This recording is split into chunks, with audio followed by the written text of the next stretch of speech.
Hello friends, welcome to my channel let's learn with Shivani. आज हम बात करेंगे ईएल थॉर्नडाइक के सबसे महत्वपूर्ण सिद्धांत जो आपका यूपी टेट के एग्ज़ाम में और ना सिर्फ यूपी टेट बल्कि दूसरे किसी भी टेट एग्ज़ाम में, टीचिंग एग्ज़ाम में अंदर हम देखने को मिलता है। जब भी आप लर्निंग यानी कि अधिगम वाला टॉपिक पढ़ेंगे तो ये आपके लिए यूज़फुल रहेगा। आज आपका हमने सबसे पहला टॉपिक लिया है और ये टॉपिक एग्ज़ाम में बहुत इम्पॉर्टेंट है, जहाँ से आपका क्वेश्चन आता ही आता है और ये बहुत छोटा टॉपिक है, बहुत जल्द ख़त्म हो जाएगा। आइए आज इसके ऊपर हम बात कर लेते हैं कि ईएल थॉर्नडाइक ने कौन सा सिद्धांत दिया, इस सिद्धांत में क्या बात है और शिक्षा के अंदर हम इसे कैसे इम्प्लीमेंट कर सकते हैं, ठीक है, और कैसे इसकी आलोचना भी हुई है। सारी बात हम इसी वीडियो में पढ़ेंगे। जितने भी हमारे वैज्ञानिक रहे हैं इनकी आलोचनाएं भी हुई हैं और ये बहुत ही फेमस भी रहे हैं, ठीक है। तो आइए हम शुरू करते हैं कि अगर आपने इसे पढ़ लिया तो दोबारा आपको अगर आपने ये टॉपिक पढ़ लिया तो आपको इसे दोबारा पढ़ने की ज़रूरत नहीं पड़ेगी और ये सिद्धांत किसी दूसरे टेट एग्ज़ाम में भी आ सकता है, ठीक है। टैट के अंदर भी आपको देखने को मिलेंगे, ठीक है। तो मैं एक बार फिर से सबको गुड इवनिंग कहती हूँ। चलो स्टार्ट करते हैं। क्वेश्चन नंबर 1 से स्टार्ट करते हैं, ठीक है। यहाँ पे मैंने क्वेश्चन दिया है, क्वेश्चन के बाद उसको एक्सप्लेन किया गया है, फिर मैंने क्वेश्चन लिया, फिर उसको एक्सप्लेन किया है। तो हमारा क्वेश्चन नंबर 1 क्या है? थॉर्नडाइक का सिद्धांत निम्न में से कौन सी श्रेणी में आता है, ठीक है। तो सबसे पहले हम ईएल थॉर्नडाइक के बारे में बात कर लेते हैं। ये एक व्यवहारवादी साइंटिस्ट थे, ठीक है, और बहुत प्रसिद्ध थे, ठीक है। मतलब बहुत सारे प्रसिद्ध वैज्ञानिक थे लेकिन वे इनमें से ही ये एक थे। नाम था इनका ईएल थॉर्नडाइक, ठीक है। जो हम लोग एजुकेशन साइकोलॉजी पढ़ते हैं तो इसमें आपको डिफरेंस पता नहीं होगा, ठीक है, कि कई डिफरेंस होते हैं जो आपको अभी शायद ना पता हो भी सकता है, नहीं भी हो सकता है। मैं पहले इसके बारे में थोड़ा सा बता देती हूँ ताकि टॉपिक थोड़ा सा क्लियर हो जाए। जो हम लोग एजुकेशन साइकोलॉजी पढ़ते हैं, शैक्षणिक मनोविज्ञान पढ़ते हैं, उसमें आपको पूरी साइकोलॉजी पढ़ने की ज़रूरत नहीं है, ठीक है। सिर्फ एजुकेशनल साइकोलॉजी यानी कि शैक्षणिक मनोविज्ञान को ही पढ़ना होता है। साइकोलॉजी अगर पढ़ने बैठेंगे ना तो वो बहुत बड़ी है, ठीक है, उसको एक दिन में, एक वीडियो में या नहीं ख़त्म कर सकते हैं, ठीक है। लेकिन तो फिर हम सिर्फ और सिर्फ वो टॉपिक पढ़ते हैं जो हमारे लिए इम्पॉर्टेंट है, यानी कि हमारे जो यूपी टेट एग्ज़ाम में आएगा, ठीक है। बहुत से बच्चे पढ़ रहे होंगे कि कुछ लोग पढ़ा रहे होंगे कि मनोविज्ञान कब आया था और कैसे इसका आत्मअध्ययन की बातें हैं, वहाँ से आज तक किसी आत्मअध्ययन के बारे में और ये कब आया था, इस टॉपिक से आज तक शायद एक ही 2 क्वेश्चन आए होंगे, अदरवाइज इससे क्वेश्चन नहीं आए हैं, ठीक है। लेकिन सबसे ज़्यादा क्वेश्चन चाइल्ड डेवलपमेंट और साइकोलॉजी को मिलते हैं, ठीक है, और कुछ इम्पॉर्टेंट टॉपिक भी देखने को मिलते हैं। आपको मनोविज्ञान पढ़ने की ज़रूरत नहीं है और ना ही इतना पढ़ पाओगे, ठीक है। जो मनोविज्ञान टॉपिक है वो बहुत बड़ा है, मैंने आपको बताया था, और आप इतना नहीं पढ़ पाओगे, ठीक है। मनोविज्ञान एक खुद में व्यापक सब्जेक्ट होता है। मनोविज्ञान की एक तरीके से शाखा को हम पढ़ते हैं, ठीक है। मनोविज्ञान बहुत बड़ा, बहुत व्यापक सब्जेक्ट है, लेकिन हम इसके सिर्फ और सिर्फ एक शाखा को पढ़ते हैं। क्या? शैक्षिक मनोविज्ञान, ठीक है। इसकी शाखा शैक्षिक मनोविज्ञान को पढ़ते हैं। और एजुकेशन साइकोलॉजी की अगर बात करें तो इसके फादर किसको माना जाता है? शैक्षिक मनोविज्ञान के फादर किसको माना जाता है? ईएल थॉर्नडाइक को, ठीक है। और इन्होंने एक बुक लिखी थी, उसका नाम था एजुकेशन साइकोलॉजी, ठीक है। और वो इस बुक के जरिए बहुत फेमस हुए थे, बहुत ही फेमस हुए थे, ठीक है। मनोविज्ञान में जितनी भी व्यवहारवादी होते हैं ये हमेशा बात करते हैं किसकी? ये बात करते हैं अध्यापक केंद्रित की, ठीक है। जो भी मनोविज्ञान वाले जितने भी वैज्ञानिक हैं इन्होंने हमेशा टीचर को केंद्र करके बताया गया है। ठीक है, ये व्यवहारवादी मनोवैज्ञानिक होते हैं। ये हमेशा बात करते हैं अध्यापक केंद्रित यानी टीचर सेंटर्ड की बात करते हैं। यहाँ पर टीचर एक शासक की तरह बच्चों को पढ़ाता है और बच्चों को जो पढ़ना है वो मतलब जो टीचर पढ़ाएगा वो वही पढ़ेगा। बच्चे अपने मन से कुछ एक्स्ट्रा नहीं कर सकते हैं, जो हालांकि इसी वजह से इनको काफ़ी इनके ऊपर काफ़ी टिप्पणियां भी की गई थी। ठीक है, तो ये टीचर सेंटर्ड करते हैं, जो कि अध्यापक बच्चों को पढ़ाएगा तो वो वही बच्चों को पढ़ना होगा, समझना होगा। बच्चे खुद से अपना ज्ञान निर्माण नहीं कर सकते हैं, इसीलिए इसमें जो सक्रिय माना गया है वो टीचर है। ठीक है, टीचर को बहुत ही सक्रिय माना गया है, ना कि बच्चे को इतना सक्रिय माना गया है। ठीक है, बहुत लंबे समय तक व्यवहारवादी पूरी दुनिया के अंदर छाया रहा। जो व्यवहारवादी टाइप जो था वो पूरी दुनिया के अंदर बहुत टाइम तक रहा। ठीक है, इसके बाद वो धीरे धीरे इसकी आलोचनाएं होने लगी, व्यवहारवादी की धीरे धीरे आलोचनाएं होने लगी कि ऐसा नहीं होता है कि सिर्फ टीचर के हिसाब से ही बच्चा पढ़े, बच्चे का कुछ अपना भी ज्ञान होता है। तो इस तरह से इसकी आलोचनाएं बढ़ने लगी। जब व्यवहारवाद की आलोचना हुई तो ईएल थॉर्नडाइक की भी आलोचना हुई, क्योंकि ये व्यवहारवादी वाला इन्होंने ही तो दिया था, इसी वजह से इनकी भी आलोचना हुई थी। तो इन्होंने एक छोटी सी पृष्ठभूमि में आपको बताएं, ये व्यवहारवाद की सबसे बड़ी दिक्कत थी कि ये जानवरों के ऊपर एक्सपेरिमेंट करते थे। जो कुछ भी एक्सपेरिमेंट होते थे ये जानवरों के ऊपर एक्सपेरिमेंट करते थे। जानवरों के ऊपर सबसे ज्यादा एक्सपेरिमेंट करने वालों में से एक नाम इनका भी है, ईएल थॉर्नडाइक का भी एक नाम है। ठीक है, इनका एक्सपेरिमेंट बड़ा ही फेमस रहा था। एक उनका जो बिल्ली वाला एक्सपेरिमेंट है बहुत फेमस था, मैंने इसमें आपको बताया है, बिल्ली वाला एक्सपेरिमेंट बहुत फेमस हुआ था। ठीक है, तो ये जो भी जानवरों पर एक्सपेरिमेंट करते हैं तो उनका उपयोग इसे लर्निंग में करते थे। ठीक है, जानवरों पर एक्सपेरिमेंट करते थे, फिर उसका उपयोग इंसान की बच्चों की लर्निंग में करते थे। ठीक है, कि इनको किस तरह से सिखाया जा सकता है। तो ईएल थॉर्नडाइक ने जो अधिगम का सिद्धांत दिया था, इसके कई नाम आपको यहाँ पर देखने को मिलते हैं। जब मैं ईएल थॉर्नडाइक के कई नाम देखने को दिखाती हूँ। ठीक है, सबसे पहले इनका है प्रयत्न एवं त्रुटि सिद्धांत। ठीक है, तो इनका सबसे पहला सिद्धांत क्या था? प्रयत्न एवं त्रुटि सिद्धांत। ये सिद्धांत इनका बहुत मतलब अच्छा था और ये प्राइमरी लेवल का सिद्धांत है। इसमें इनके सिर्फ और सिर्फ प्राइमरी लेवल पे इन्होंने सिर्फ 3 सिद्धांत दिए थे जो इनके बहुत ही उपयोगी रहे हैं। हाँ, सेकेंडरी लेवल में भी इन्होंने 5 सिद्धांत दिए थे, लेकिन वो बहुत ज़्यादा फेमस नहीं हो पाए थे क्योंकि वो प्राइमरी से ही जुड़े हुए थे। ठीक है, तो प्राइमरी लेवल का इनका पहला सिद्धांत है प्रयत्न एवं त्रुटि का सिद्धांत, ट्राई एंड एरर थ्योरी। ठीक है, तो आपको ये देखने को मिलता है कि ये कहते हैं कि व्यक्ति या बच्चा जानकर कोई भी जितना प्रयत्न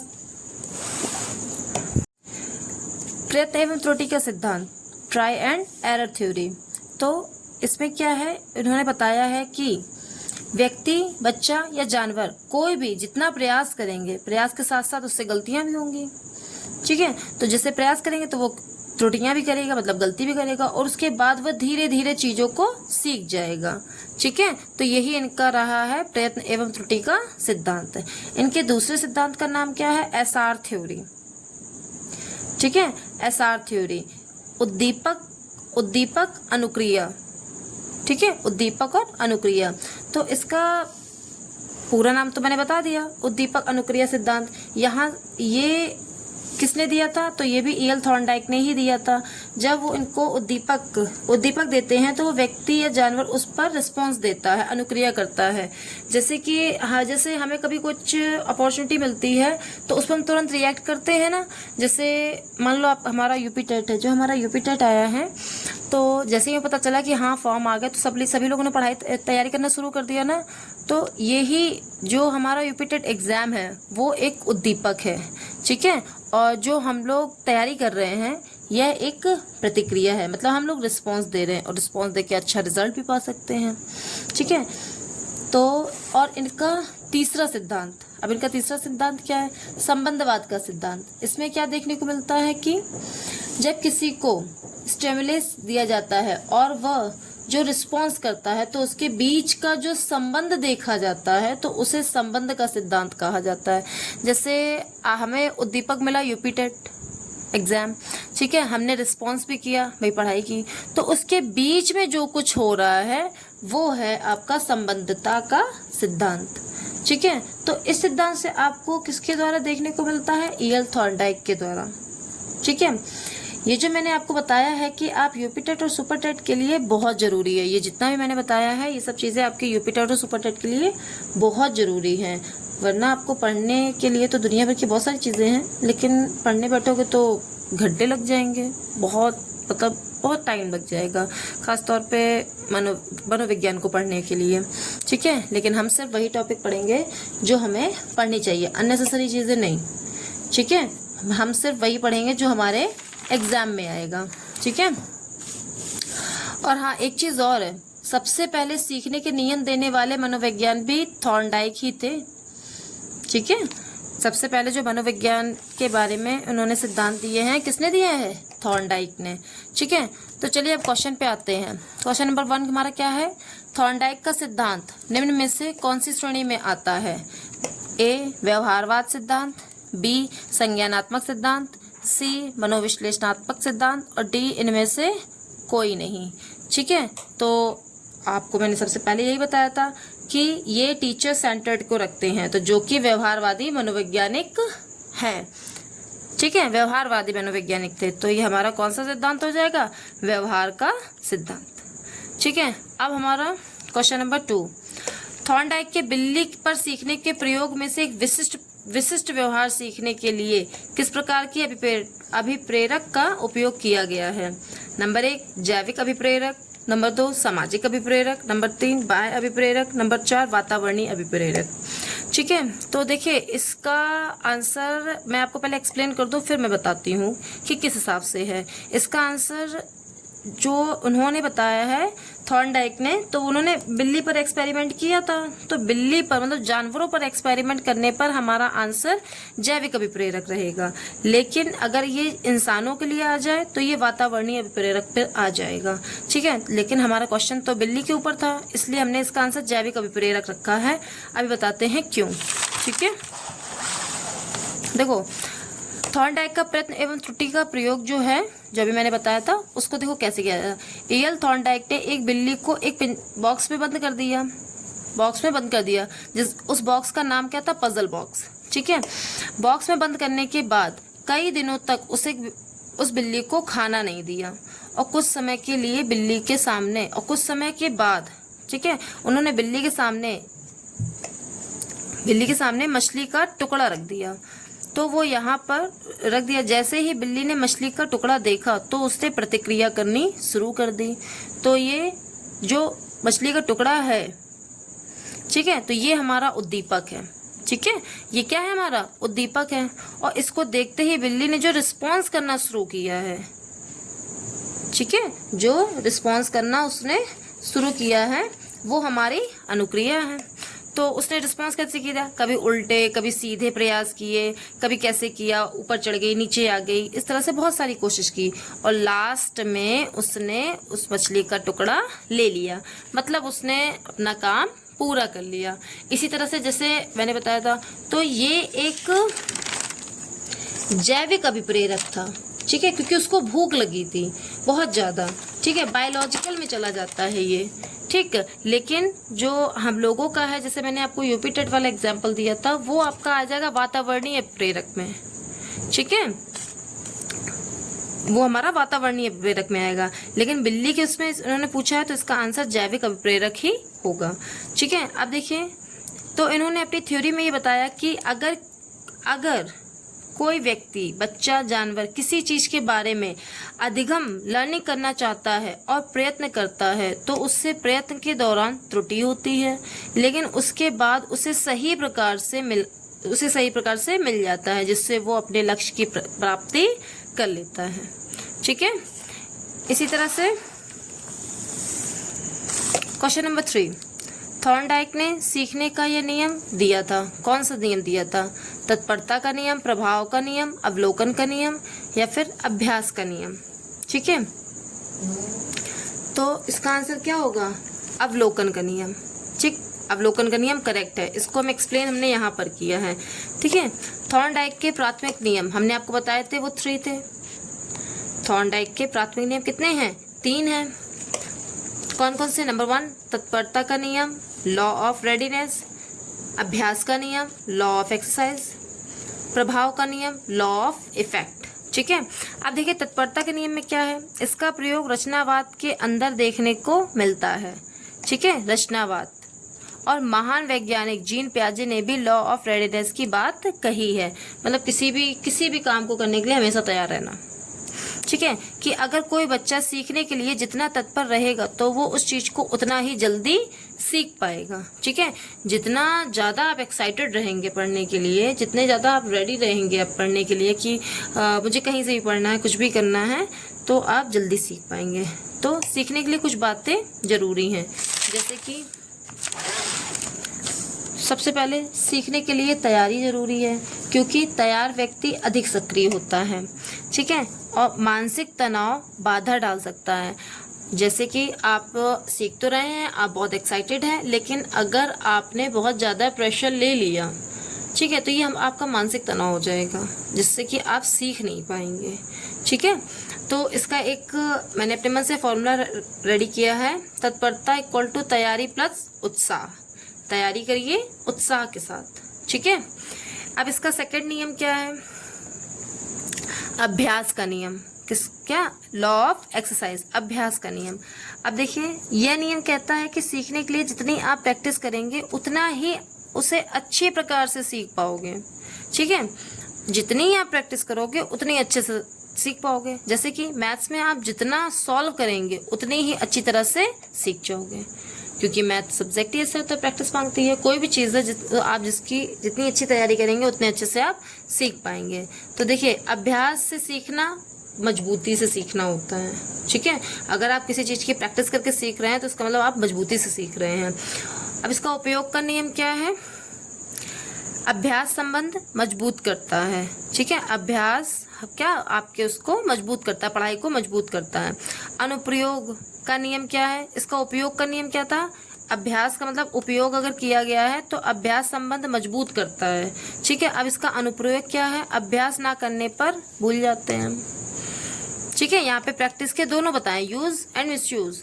ठीक है, जैसे अभ्यास से हम सीखेंगे तो हम मजबूती से सीखेंगे। उपयोग इसका क्या होगा? अभ्यास संबंध को मजबूत करता है। उसका अनुप्रयोग क्या होगा? अभ्यास ना करने पर हम भूल जाते हैं। तो इसका भी क्या है? अभ्यास इक्वल टू प्रैक्टिस है मजबूत। ठीक है, नेक्स्ट क्वेश्चन नंबर इनका तीसरा नियम, थॉर्नडाइक का तीसरा नियम, प्रभाव से सीखना, लॉ ऑफ इफेक्ट। ठीक है, इस नियम को ईएल थॉर्नडाइक ने संशोधित किया था कि इस नियम में अगर आपका सीखना सुखद है तो लर्निंग बढ़ जाती है, और अगर आपका सीखना दुखद है तो आपकी लर्निंग कम हो जाती है। मतलब आप अच्छे से, ढंग से, मन से पढ़ रहे हैं तो आपको बहुत मज़ा आएगा सीखने में। ठीक है, अगर आप उसी को बोर होकर पढ़ रहे हैं तो आपको अच्छा नहीं लगेगा और आप कभी नहीं सीख पाएंगे। ठीक है, जैसे सुखद अनुभव सीखने को बढ़ाता है। ठीक है, जैसे आप खुश हैं तो आपके अनुभव को ये बढ़ाएगा। और नकारात्मक अनुभव सीखना कमज़ोर कर सकता है। जैसे आपने पहले से ही कर लिया, नेगेटिव थिंकिंग कर ली कि नहीं मुझसे नहीं होगा, कैसे होगा, मुझसे नहीं होगा। ठीक है, तो इससे आपको दिक्कत हो जाएगी, ये चीज़ दिक्कत हो जाएगी, तो इससे आप सीख नहीं पाएंगे। और हाँ, भावनाएं सीखने में बहुत महत्वपूर्ण होती हैं। ठीक है, जो भावनाएं हैं वो बहुत ही इंपॉर्टेंट होती हैं सीखने में। तो प्रभाव इक्वल टू अनुभव से प्रभावित। ठीक, इसका एग्जाम्पल है पुरस्कार और दंड। जो इसका ये पुरस्कार और दंड वाला जो कॉन्सेप्ट है वो इसी के माध्यम से लिया गया है। बच्चों को पुरस्कार का लालच देकर हम सिखाते हैं, उनको कभी कभी जैसे दंड देकर भी सिखाते हैं। ठीक है, तो ये कॉन्सेप्ट आपके प्रभाव के नियम से ही लिया गया है। ठीक, अब हमारा आता है क्वेश्चन नंबर 4। निम्नलिखित में से कौन सा पूरक अधिगम नियम थॉर्नडाइक द्वारा प्रतिपादित किया गया? ठीक है, अब ये बताना है। तो नंबर 1 तत्परता का नियम, नंबर 2 बहु अनुक्रिया का नियम, नंबर 3 अभ्यास का नियम, नंबर 4 प्रभाव का नियम। ठीक है, तो इसका आंसर है बहु अनुक्रिया का चयन। ठीक है, कैसे है ये मैंने यहाँ पे एक्सप्लेन किया है।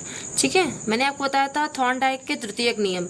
जो थॉर्नडाइक के जो प्रथम नियम थे, जो प्राइमरी वाले रूल्स थे, वो बहुत फेमस हुए थे, लेकिन द्वितीयक वाले फेमस नहीं हुए थे क्योंकि ये उस पहले वाले से जुड़े हुए हैं। ठीक है, थॉर्नडाइक के ये द्वितीयक नियम प्राथमिक नियम से संबंधित थे, तो इसे इतना फेमस नहीं हो पाए, मतलब इतने ये प्रसिद्ध नहीं हो पाए। इसके थॉर्नडाइक के द्वितीयक नियम कितने हैं? 5 हैं। नंबर 1, बहुविधि प्रक्रिया का नियम, लॉ ऑफ मल्टीपल रिस्पॉन्स, मतलब कई तरीके की कोशिशें करना। इसको शॉर्ट में पढ़ते हैं, कई तरीके की कोशिश करना। इस नियम के दौरान व्यक्ति समस्या के समाधान के लिए कई तरीके की प्रतिक्रियाएं करता है। उसको एक जगह से रास्ता नहीं मिलता तो वो दूसरी जगह से जाता है, फिर दूसरी जगह से नहीं होता, फिर वो तीसरी जगह जाता है, मतलब कि कई तरीके से रास्ते खोजना। ठीक है। नंबर 2, मानसिक स्थिति दृष्टिकोण का नियम। मानसिक स्थिति बहुत मैटर करती है, मैंने आपको अभी बताया था। ठीक है, जैसे इस नियम के दौरान सीखने की प्रक्रिया व्यक्ति की तत्परता और मानसिक दृष्टिकोण पर निर्भर करती है। ठीक है, किस पर? तत्परता पर और मानसिक दृष्टिकोण पर निर्भर करती है। जैसे किसी चीज के बारे में अगर हम पॉजिटिव सोचते हैं तो वो चीज़ हम निकाल ले जाएंगे, और अगर हम नेगेटिव सोचते हैं तो हम उसको कंप्लीट करने में हमें दिक्कत होगी। ठीक है, अब इनका तीसरा नियम देखते हैं, तत्वों की प्रधानता का नियम, लॉ ऑफ पोर्शन। इस नियम के दौरान शिक्षार्थी पूरी स्थिति के बजाय केवल आवश्यक और महत्वपूर्ण तत्वों पर प्रतिक्रिया करता है। ठीक है, जैसे इंपॉर्टेंट चीज़ों को लेना, हमेशा सारी चीज़ों को ना खींचना, सिर्फ और सिर्फ इंपॉर्टेंट चीज़ों को लेना। जैसे हमने किसी सब्जेक्ट में अगर मुझे कोई दिक्कत है तो उसे आसानी से समझने के लिए उसके कई पार्ट कर लेना। ठीक है, अगर इस तरह से नहीं आ रहा तो ऐसे कर लो, दूसरी तरीके से नहीं आ रहा तो उसका तीसरा मेथड ले लो, ये चीज़। ठीक है, और अब इसका है 4, समानता का नियम। ठीक है, समानता का नियम, एसिमिलेशन। इसका मतलब क्या होता है? पूर्व ज्ञान के साथ नए ज्ञान को जोड़ना। ठीक है, पहले के ज्ञान से नए ज्ञान को जोड़ना। थॉर्नडाइक के द्वारा इस नियम में कहना है कि जब आपको नया ज्ञान अर्जित करना है तो पुराने वाले की भी हेल्प लेनी पड़ती है। ठीक है, इसका सबसे बड़ा एग्जाम्पल तो हमारा खुद का ही है, अभी मैं बताती हूँ।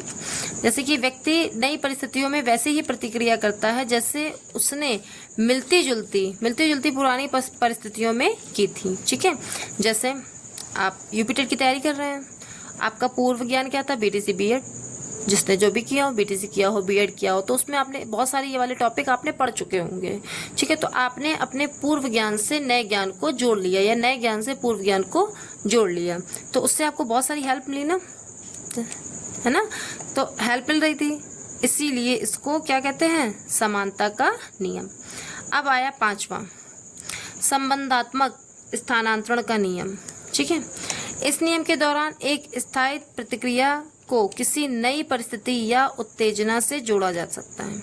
ठीक है, मतलब प्रेजेंट टाइम में, जैसे इसका एग्जांपल है, जैसे एक लड़का अपनी मम्मी से बहुत प्यार करता है, तो कुछ कारणवश वो उनसे दूर हो गया, कुछ कारणवश मान लो वो जॉब करने चला गया या हॉस्टल शिफ्ट हो गया, कुछ भी, वो उनसे दूर हो गया, तो उसने अपनी मम्मी की फ़ोटो देखकर रोने लगा। ठीक है, तो ये चीज़ है कि वो प्रतिक्रिया कर रहा है। ठीक है, उत्तेजित होकर। ठीक, अब इसका नेक्स्ट क्वेश्चन नंबर 5। अब यहाँ से आपको क्वेश्चन अपने आप पता चल जाएंगे। ये हमारे इंपॉर्टेंट टॉपिक्स थे जिनको हमने कंप्लीट किया था। ठीक है, तो अब इसके देखते हैं। थॉर्नडाइक के अनुसार सीखने की प्रयत्न एवं त्रुटि विधि है। किस तरह की विधि है ये? अंतर्दृष्टि, अक्रमागत, क्रमिक या अप्रत्यक्ष? तो ये क्रमिक विधि है। ठीक है, नेक्स्ट क्वेश्चन नंबर 6। थॉर्नडाइक के उद्दीपक अनुक्रिया सिद्धांत में सीखने की क्रिया में महत्वपूर्ण नहीं है। क्या महत्वपूर्ण नहीं है? अभिप्रेरक, उद्दीपक, क्रिया प्रसूत व्यवहार या अंतमोद? ठीक है, तो इसका आंसर क्या है? क्रिया प्रसूत व्यवहार। ठीक, क्वेश्चन नंबर 7 क्या है? गणित का एक अध्यापक कक्षा में कुछ प्रश्न करता है तथा इसके बाद छात्र को पुस्तक में दी गई समस्याओं को हल करने के लिए भी कहता है। इस स्थिति में छात्र किस नियम का पालन कर रहा है? ठीक है, नंबर 1 निकटता का नियम, नंबर 2 पुनर्बलन का नियम, नंबर 3 तत्परता का नियम एंड नंबर 4 अभ्यास का नियम। तो मैथ से रिलेटेड क्वेश्चन है तो आपको पता ही चल गया होगा, ऑप्शन 4 अभ्यास का नियम सही है। ठीक, नेक्स्ट क्वेश्चन नंबर 8। यदि कोई विद्यार्थी पढ़ने की इच्छा नहीं रखता, मतलब उसका पढ़ने का मन नहीं है, तो उससे किसी अच्छे परिणामों की आशा नहीं रख सकते हैं। हाँ, नहीं रख सकते। यह कथन दर्शाने के किस सिद्धांत को दर्शाता है? जो ये कथन है वो किस सिद्धांत को दर्शाता है? प्रभाव का नियम, नवीनता का नियम, तत्परता का नियम या अभ्यास का नियम? तो यहाँ पर आएगा तत्परता का नियम। ठीक है, क्या होगा? तत्परता का नियम। Question number 9। कक्षा शिक्षण में पाठ प्रस्तावना सोपन सीखने के पाठ प्रस्तावना सोपन मतलब कि चैप्टर को एक्सप्लेन करना सीखने के किस नियम पर आधारित है? प्रभाव का नियम, सादृश्यता का नियम, तत्परता का नियम या सहचर्य का नियम? तो चैप्टर एक्सप्लेन करने के लिए हम रेडी हैं। तो जब किसी चीज़ के लिए रेडी होते हैं तो वो कौन सा नियम आता है? तत्परता का नियम। ठीक है, अब नेक्स्ट क्वेश्चन नंबर 10। किसी कार्य का संतोषजनक प्रभाव उस कार्य के सीखने को प्रभावित करता है। सीखने का यह नियम किसके द्वारा प्रतिपादित किया गया है? पेवलॉक के द्वारा, थॉर्नडाइक के द्वारा, स्किनर के द्वारा या वॉटसन के द्वारा? तो सीखने का कार्य थॉर्नडाइक के द्वारा। हम इन सभी को इनके इम्पोर्टेंट टॉपिक्स को सभी के बारे में डिटेल में पढ़ाऊंगी। ठीक है, नेक्स्ट क्वेश्चन नंबर 11। अधिगम अंतरण का थॉर्नडाइक सिद्धांत कहाँ जाता है? ठीक है, समानता का सिद्धांत, अनुरूप तत्वों का सिद्धांत, औपचारिक नियमों का सिद्धांत या उपयुक्त में से कोई नहीं? तो इसका ऑप्शन नंबर 2 करेक्ट है, अनुरूप तत्वों का सिद्धांत। ठीक है, नेक्स्ट हमारा क्वेश्चन है। एक शिक्षक अपनी कक्षा में थॉर्नडाइक के सिद्धांत को लागू करने जा रहा है। निम्नलिखित में से क्या शिक्षक को लागू नहीं करना चाहिए? ठीक है, देखिए थॉर्नडाइक का सिद्धांत है तो इसमें टीचर सेंटर्ड रहेगा। ठीक है, जो टीचर कहेगा वो बच्चे करेंगे, इसमें बच्चे एक्टिव नहीं होंगे। ठीक है, टीचर एक्टिव होगा। तो ऑप्शन नंबर ए, बच्चों को तैयार किया जाना चाहिए तथा उन्हें कार्य सीखने के लिए नहीं सही रूप से प्रेरित किया जाना चाहिए। तो अरे हाँ, इसमें क्वेश्चन नंबर में ये नहीं पूछा है तो नेगेटिव का आंसर हमेशा क्या होता है? नेगेटिव होता है। ठीक है, तो ये तो पॉजिटिव है, मतलब ये तो ऐसा तो टीचर करेगा। बी नंबर, बच्चों को नई चीज़ सीखने हेतु खोज विधि के लिए उन्मुख किया जाना चाहिए। ये आपका चाइल्ड सेंटर्ड है। ठीक है, यहाँ पर टीचर एक्टिव नहीं है, बच्चों को नई चीज़ सीखने के लिए उन्हें उत्साहित करना, ये चाइल्ड सेंटर्ड है। तो हमारा बी नंबर ऑप्शन ही करेक्ट होगा। ठीक है, नेक्स्ट क्वेश्चन नंबर 13 कर दिया। क्वेश्चन नंबर 13, ईएल थॉर्नडाइक के अभ्यास के नियम का अर्थ क्या है? ए, अधिगम तब होता है जब छात्र सीखने के लिए तैयार होता है। 2, अधिगम तब होता है जब छात्र पुरस्कृत होता है। 3, अधिगम प्रतिधारणा के लिए गतिविधि की पुनरावृत्ति करता है। एंड 4, अधिगम तब होता है जब छात्र को दंडित किया जाता है।